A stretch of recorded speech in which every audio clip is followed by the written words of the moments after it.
My cheating ex-wife and her lover humiliated me in court for being a mechanic, but when the judge revealed what I was really hiding, all changed. I'm a 32-year-old male, and I really need to get this whole thing off my chest. It's about my divorce, and honestly, it's been eating at me for a while now. I've been working as a mechanic for the past 10 years, starting right after finishing tech school.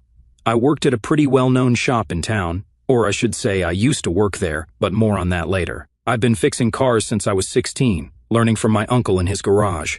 After tech school, I got my certifications and everything.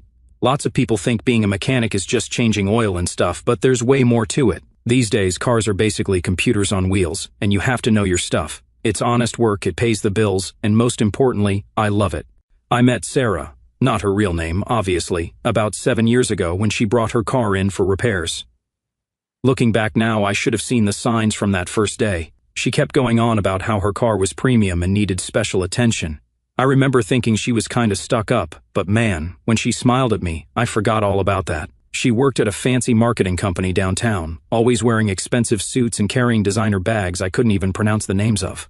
I'm not going to lie, at first I felt pretty lucky that someone like her would even look at someone like me. I was making good money, but I still came home every day with grease under my nails, you know? We started dating, and things were actually pretty good at first. She seemed interested in what I did, asking questions about cars and stuff. Sometimes she'd bring lunch to the shop, and my coworkers would joke about how I managed to land such a classy girlfriend. I thought she was different from the typical corporate type who looks down on blue-collar workers. Despite our differences, I thought we had something special. She used to tell me how much she admired my work ethic, and how she loved that I followed my passion. After about 2 years of dating, we got married. We had a decent-sized wedding that her parents mostly paid for, though I pitched in what I could. Her dad seemed okay with me at first. He's a big-shot real estate developer, but he acted like he respected that I worked with my hands. That's probably why he agreed to co-sign the loan for my house. Yeah, I bought the house before we got married. I had been saving up for years, living in a tiny apartment, putting away every extra dollar I made from side jobs. The house wasn't anything fancy, 3 bedrooms, 2 baths, decent yard, but it was in a good neighborhood, and I was proud that I could afford it. Her dad co-signing helped me get a better interest rate, but I made every single payment myself, never missing one. Sarah acted excited about the house at first, talking about how we could fix it up together and make it our own. But then she started making these little comments. When her coworkers would come over, which wasn't often, she'd say stuff like, "We're planning to move to a better neighborhood soon," or "This is just our starter home." It made me feel like what I'd worked so hard for wasn't good enough. I noticed pretty quickly that she didn't like telling people what I did for a living. At her office parties, when she'd actually bring me, she'd introduce me as a small business owner in the automotive industry. I mean, technically that turned out to be true later, but back then, it felt like she was embarrassed to just say I was a mechanic. My sister Jenny saw through Sarah from the beginning. She'd come by the shop sometimes to have her car checked out, and she told me once, "I don't trust the way she looks at you, like you're some project she's working on." I brushed it off because, sisters can be like that sometimes, always thinking no one's good enough for their brother. The first year of marriage was okay, I guess. We had our routines. I'd work at the shop from 7 in the morning to 6 in the evening, sometimes later if we had a complicated job. Sarah worked from 9 to 5 but usually stayed late for client meetings or team-building events.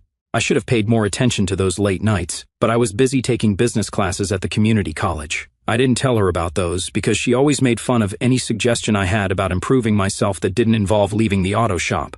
Looking back now, I can see all the warning signs, the way she'd wrinkle her nose when I came home with grease stains on my clothes, how she stopped hanging out in the garage when I was working on my project car, the constant suggestions about going back to school to get a real career. But you know what they say about hindsight and all that. Things really started going sideways about 2 years into our marriage. Sarah got promoted at her marketing firm, and that's when she became absolutely unbearable. She'd come home talking about these fancy client dinners and office events, always mentioning this guy, Mark, who helped her so much with the promotion. I remember one night specifically, she came home super late, like 11 at night, wearing a new dress I'd never seen before. When I asked about it, she said the office had an emergency client meeting, and she had to go shopping for appropriate clothes. It made me feel like an idiot for even asking. That's around the time she started making weird comments about the house. My father-in-law, remember he co-signed the loan, would come over for dinner, and they'd talk about property values and how I was holding Sarah back by not wanting to move to a fancier neighborhood, right in front of me at our dinner table. She'd just sit there, nodding along, while he talked about how his signature on the loan meant he had some say in what happened to the place. The worst part was how she started treating my job. One time a rich client brought in his Ferrari for repairs. Most shops in town wouldn't touch it, but I've got certifications for luxury cars. Sarah actually told her friends I was playing around with expensive toys instead of focusing on a real career. Meanwhile, I was making bank on those specialty repairs, but she never bothered to ask about that part. I used to laugh it off, but then it started to bother me. Then came the work parties. Man, those were rough. There was this one event, a fancy Christmas party at an expensive hotel downtown. I spent good money on a nice suit so I'd fit in with her crowd. The whole night she kept leaving me alone while she hung out with her work friends. Her office crowd was something else. All these guys in expensive suits talking about their investment portfolios and vacation homes. One dude actually asked me if I knew any reliable mechanics right after Sarah introduced me as her husband. She just laughed it off while I stood there feeling like a complete outsider. The distance between us only grew after that party. We used to at least eat dinner together most nights, but now she was working late more and more. When she was home, she seemed distracted, always checking her phone or laptop. I tried suggesting date nights or weekend trips like we used to do, but there was always some work emergency or client meeting that got in the way. I started noticing she was texting constantly, always keeping her phone face down, walking out of rooms to take calls. Classic stuff, right?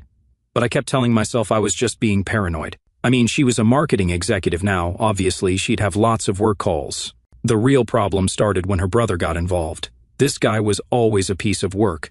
He brought his car to my shop once and expected me to fix it for free because we were family. When I told him he'd have to pay like everyone else, he went crying to Sarah about how I was being difficult. She sided with him, saying I should help family out since I was just doing simple car repairs anyway. My father-in-law got worse too, started showing up at my shop unannounced, asking about my finances, wanting to see paperwork for the house payments, saying he was protecting his investment since his name was on the loan. Never mind that I'd never missed a single payment. I was working late most nights, partly to avoid going home to another argument about my lack of ambition and partly because of those business classes I was taking. Sarah never asked why I was late. She probably thought I was just working on cars. She'd make these snide comments about how I chose Greece over her. The breaking point came during one of her company's summer parties. They rented out a fancy rooftop bar, and Sarah insisted I come, saying it would make up for missing the last few office events, which I hadn't actually missed. She just told people I wasn't there. I walked in and saw her standing super close to this tall guy in an expensive suit. I found out later that was her coworker, Mark. The way they jumped apart when they saw me, well, let's just say I'm not as dumb as Sarah thought I was. I knew there was something wrong, but I didn't have any proof yet. I'm not usually the type to snoop, but after that office party, I couldn't ignore what was happening anymore. I started paying attention to patterns. Every Thursday she'd stay late at the office, but her car wouldn't be in the office parking lot when I drove by. Then there were the credit card statements. Suddenly, there were all these charges from restaurants I'd never heard of, always for 2 people, always on Thursdays. When I asked about them, she'd get super defensive and say they were client meetings. Funny how these client meetings always happened at romantic restaurants downtown. One day I was checking the mail and found an envelope from a jewelry store, one of those fancy places downtown where everything costs more than my first car. Inside was a receipt for a men's watch. My birthday wasn't anywhere close, and Sarah had never bought me jewelry before. She always said it wasn't practical for a mechanic to wear nice things. When I tried to talk to her about all these changes, Sarah turned it around on me, saying I was being insecure and controlling. She started making these little digs about how I was becoming obsessive and paranoid. Every time I brought up something that didn't add up, she'd get this look on her face, like I was some kid making up stories. The more I pushed, the more she pulled away, spending even more time at the office. It got to the point where I barely recognized the woman I married. But the real proof came from this girl at her office. Let's call her Amy. She came into my shop for an oil change and seemed surprised to see me. She said something like, "Oh, I thought you guys split up already." When I asked what she meant, she told me everyone at the office knew about Sarah and Mark's special lunches. Apparently, they weren't even trying to hide it anymore. Amy also mentioned that Sarah had been telling people at work that we were separated and living apart. Meanwhile, I'm still coming home every night to cook dinner, which she never showed up for, and paying all the bills. I found out she'd even taken off her wedding ring at work, saying it didn't match her professional image. It's hard to describe how it feels when your whole life turns out to be a lie. I knew this was coming. Every memory started feeling tainted. Those late nights I'd stayed up waiting. All the times I'd defended her to my family when they said she was changing. Even the stupid expensive suit I bought for that Christmas party. I'd been living in this weird parallel universe where I was still trying to save our marriage while she was already telling people it was over. The worst part wasn't even the betrayal. It was realizing how much effort she'd put into making me look like the clueless idiot who couldn't see what was right in front of him. I started gathering evidence, knowing our marriage was already dead, but determined not to let her steamroll me like she'd done with everything else. My buddy, who's a cop, helped me set up a system, documenting dates, times, suspicious charges, screenshots of her location showing she wasn't where she claimed. Each new piece of evidence felt like another nail in the coffin of our marriage, but at least now I was the one holding the hammer. They had this whole system worked out. She'd tell me she had weekend marketing conferences, but really she was meeting him at a fancy hotel downtown. I found the receipts for that too. She'd accidentally used our joint card instead of her personal one. Amateur mistake. What really got me was finding screenshots on her laptop of houses they were looking at together. Big, fancy places in the expensive part of town. In their messages, they were laughing about how they could afford it once they got rid of dead weight. Pretty sure that was referring to me. My sister Jenny came by the shop one day and found me looking rough. I hadn't been sleeping well, you know. She took one look at all the evidence I'd gathered and said I needed a lawyer fast. She knew this guy who specialized in divorces, said he'd handled cases like mine before. I kept going to my business classes through all this, staying late at the shop, working on cars. One night, Sarah actually came home early enough to catch me reviewing some financial documents at the kitchen table. More repair invoices, she thought. More repair invoices? She asked with that condescending smile of hers. Yeah, just trying to keep track of everything, I said, sliding my business school assignments under the stack of actual shop paperwork. You know how it is with us simple mechanics. She sighed that theatrical sigh of hers. You know, if you just let me handle the books like I suggested, I do have an MBA. Oh, I wouldn't want to burden you with my little shop's problems, I replied, thinking about the business valuation course I just aced. Besides, you're so busy with all those late meetings lately. How was the one tonight, by the way? It was productive, she said, suddenly very interested in her phone. We're working on something big. I bet you are, I muttered, organizing my papers. Well, don't let me keep you from your important executive stuff. I'll just stick to what I know best. She gave me that pitying look I'd grown to hate and walked away. Let her think I was just the dumb mechanic. She didn't know what I was planning for, and honestly, it's better that way.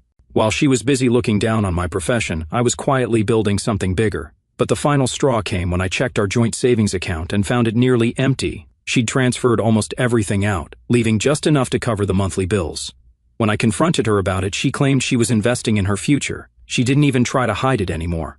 That's when I finally called the lawyer. Meeting with the lawyer was eye-opening. He looked through everything I'd gathered and said I had a solid case, especially since our state takes cheating into account during divorce proceedings. He also told me to keep acting normal while he got the paperwork ready. That was probably the hardest part. For 2 weeks, I had to pretend nothing was wrong. Every morning, I'd watch Sarah get ready for work, knowing she was going to see Mark. She'd come home late, and I'd have to listen to her lies about client meetings. I even had to sit through dinner with her parents one night, where they spent the whole time talking about how I needed to sign over part of the house to Sarah for security purposes. The lawyer suggested I get proof of her father's demands about the house, so I started recording our conversations, legal in my state with one-party consent. I got some pretty interesting stuff. Him literally saying, while joking, he'd make my life difficult if I didn't give Sarah what she wanted. Then came the day everything exploded. It was a regular Thursday, Sarah's usual late meeting night. My neighbor from next door called me at the shop. I thought you should know, Sarah just pulled up with some man I've never seen before. They went inside together. I knew exactly who it was. My hands were steady when I drove home. Strange how calm you can be when you finally have to face something you've known was coming. I walked in to find them in the kitchen, Sarah and Mark, his hands on her waist. The look on her face when she saw me standing there, I'll never forget it. Get out, I said quietly. Both of you now. Sarah's face went from shocked to angry in a second. This is my house too. You can't just... The house that I paid for, I said, still using that calm voice that seemed to make her even more furious. You have 30 minutes to pack a bag and leave. Mark slipped out while Sarah was screaming at me about her rights. She was still yelling when she called her father. 20 minutes later, her dad's SUV came screeching into our driveway, her brother Tommy jumping out before it even stopped. You can't throw my daughter out, her father bellowed, trying to push past me into the house. Tommy was right behind him, puffing up like he was ready for a fight. I held up my phone, already recording. You're both trespassing. I've already called the police, they're on their way. This is my daughter's home. I co-signed the loan. This house is mine, her father shouted, waving a folder of papers in my face, but I could see the uncertainty in his eyes. Your daughter's been cheating on me for months, I said, loud enough for the gathering neighbors to hear. I have proof of everything, the hotel receipts, the messages. You really want to do this here, in public? That's when the cops showed up. Guess Sarah's family forgot I had the local police department's number on speed dial after fixing half their fleet. Tommy made one last grab for the door but stopped cold when he saw the officers walking up. Funny how quickly someone's attitude changes when they realize they're about to catch a breaking and entering charge. The next hour was surprisingly quiet. Sarah packed her bags while the police supervised. Her father and brother stood by their car, looking less confident by the minute. As she walked out, Sarah tried one last time. "You'll regret this. You have no idea what you're doing." I just smiled. Actually, for the first time in a long while, I know exactly what I'm doing. The next day, my lawyer filed for divorce. Sarah got served papers at her office. I found out later she made a big scene about it, crying to her coworkers about how cruel I was. Meanwhile, she'd been planning to take half my assets and move in with Mark the whole time. Her lawyer contacted mine, trying to negotiate before things got messy. They offered to let me keep the house if I paid Sarah a huge settlement. The amount they wanted was crazy, like they thought I was hiding money somewhere. My lawyer told them to pound sand. That weekend was wild. Sarah's family started telling everyone who would listen that I was abusive, that I trapped her in a bad marriage, that I was trying to leave her homeless. Some of her friends even posted stuff on social media about me. My sister wanted to respond, but I told her to let them dig their own grave. Sarah tried coming back to the house to get more stuff, but I'd changed the locks. My lawyer said she needed to go through proper channels now. She left this long voicemail about how I was being petty and immature. Pretty rich coming from someone who got caught going through my house with her boyfriend. The next few weeks were a paperwork circus. Their lawyer kept sending these demanding letters, acting like Sarah was entitled to everything because her dad's name was on the loan. They really thought they had me cornered, even sent a detailed list of everything they wanted: the house, half my savings, my project car, even my tools, like they were shopping from a catalog or something. The first court date was just a preliminary hearing, but Sarah and her crowd treated it like they'd already won. She showed up with her parents, Mark, and this expensive-looking lawyer who looked like he just walked off a TV show. They were all sitting together, whispering and pointing at me like I was some kind of joke. My lawyer told me to wear my work clothes, not the greasy ones, but my clean shop uniform with my name and certifications on it. He said it would help show I was a working professional, not some lazy bum like they were trying to paint me. Sarah actually laughed when she saw me, telling Mark loud enough for everyone to hear that I couldn't even dress properly for court. When Sarah's lawyer started talking about how she supported my career and helped build the business, I thought I was going to lose it. They tried claiming she did the books for the shop, which was completely false. She'd never even looked at my business paperwork. Then they brought up the house. Sarah's dad testified about how he co-signed the loan because I wasn't financially stable enough to get approved on my own, making it sound like he was doing charity work. My lawyer just sat there taking notes, looking completely calm while they built this whole fake story. The real fun started when they mentioned Mark, trying to say he was just a work friend who'd been helping Sarah through a difficult time. Meanwhile, my lawyer had printed copies of their text messages, hotel receipts, and photos of them together during times Sarah claimed to be at work conferences. Sarah's mom got up and gave this dramatic speech about how her daughter deserved a better life than being a mechanic's wife, saying, I was holding Sarah back from her true potential and that the prenup they wanted us to sign, which I refused, would have protected everyone. The whole time, Mark sat there looking smug. He even brought paperwork showing his salary and bonuses, trying to prove he could provide a better lifestyle. My lawyer just smiled and added the papers to our evidence pile. They had no idea what was coming. During the break, I overheard Mark and Sarah's brother planning how they'd redecorate my house.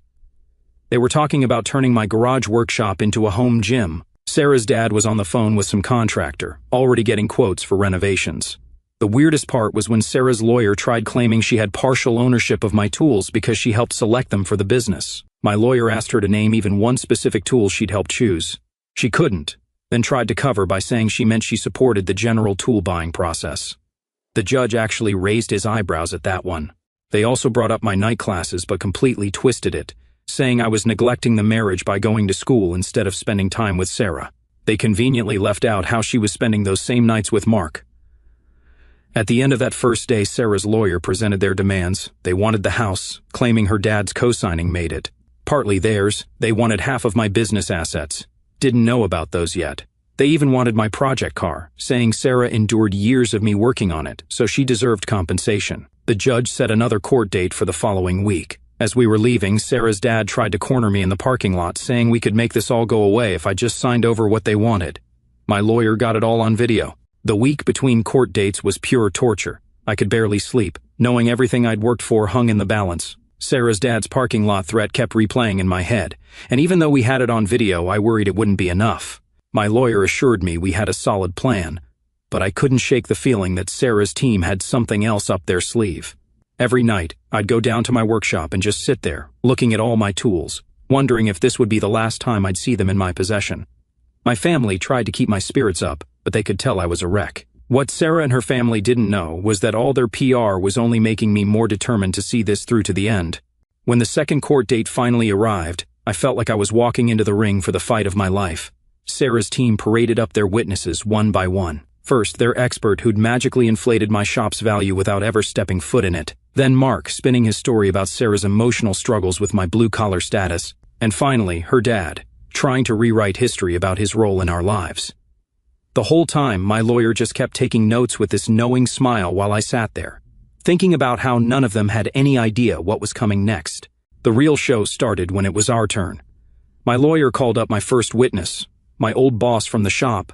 Sarah's side looked confused. They probably thought he was just going to talk about my work ethic or something. Instead, he pulled out a contract from 6 months ago. Turns out, when he was getting ready to retire, he didn't just hire a manager to replace him. He sold the entire business to me. I'd been the owner of the shop for half a year, but I kept working regular shifts because I loved the actual work.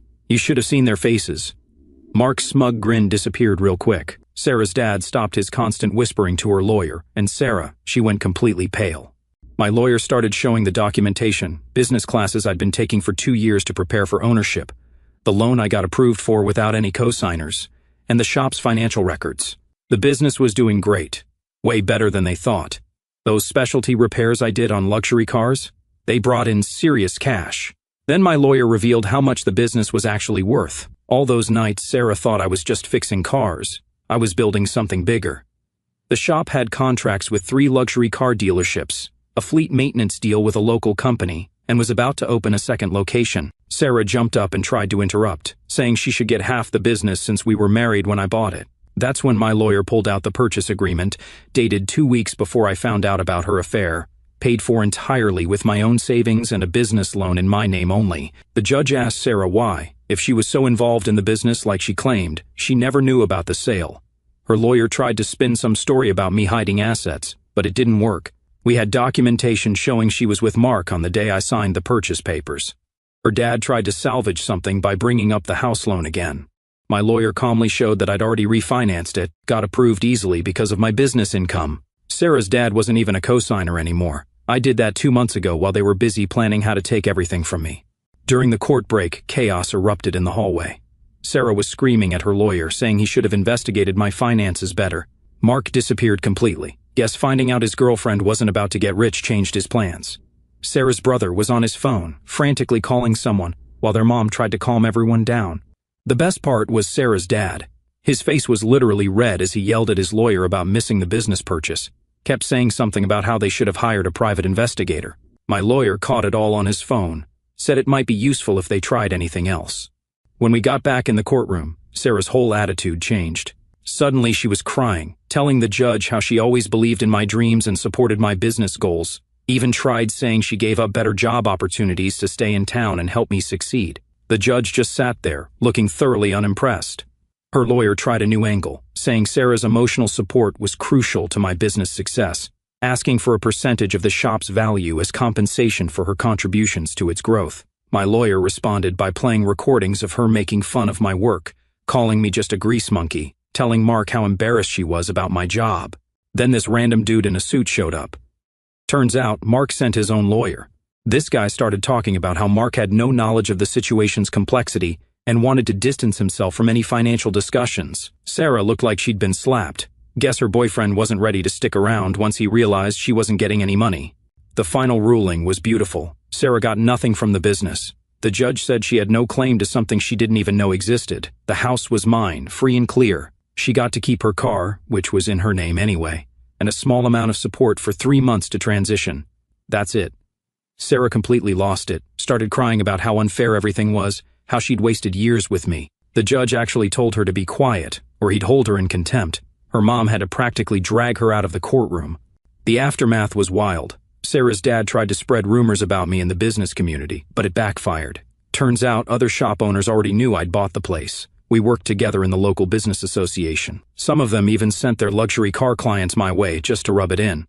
My shop's reputation actually got better. People loved that the owner still worked on cars himself. I started getting more high-end clients who wanted someone who actually knew what they were doing, not just some businessman who bought a garage. Remember how Mark ran off during the court break? Well, karma came for him too. Turns out, his company had strict policies about workplace relationships. Someone, definitely not me, sent their HR department the court documents showing he was involved with Sarah while she was still married. He got demoted and transferred to some tiny branch office 3 states away. Sarah tried to keep her job, but the whole drama destroyed her reputation at work. That client she was handling with Mark? They requested a different team after the scandal. She ended up quitting and tried to sue the company for creating a hostile work environment. That went nowhere fast. And yeah, my shop's doing amazing. I opened that second location I was planning, hired some great mechanics who actually appreciate the work. Sarah's dad tried to save face in the business community, went around telling people he mentored me, tried to take credit for my success. Nobody bought it. Other business owners had seen the court documents where he tried to steal my house. His reputation took a big hit. Apparently, people don't like working with someone who tries to steal from their own son-in-law. And the house she wanted so badly? I just finished renovating it, added a beautiful new garage that's twice the size of the old one. Sometimes, I see her drive by slowly, probably thinking about all the plans she had for the place. Her brother still brings his car to other shops and pays way more for worse service. Last month, I got this long email from Sarah. She wrote about how she regretted her choices and never meant to hurt me. Said she realized Mark wasn't who she thought he was, especially after he took that transfer without even telling her. She wanted to know if we could talk about everything. I never responded. My sister Jenny keeps telling me I should write a book about all this, but right now I'm too busy running my shops and doing what I love, working on cars. The best revenge? I still wear my work uniform most days. I could wear suits if I wanted to, but I'm damn proud of who I am and what I do.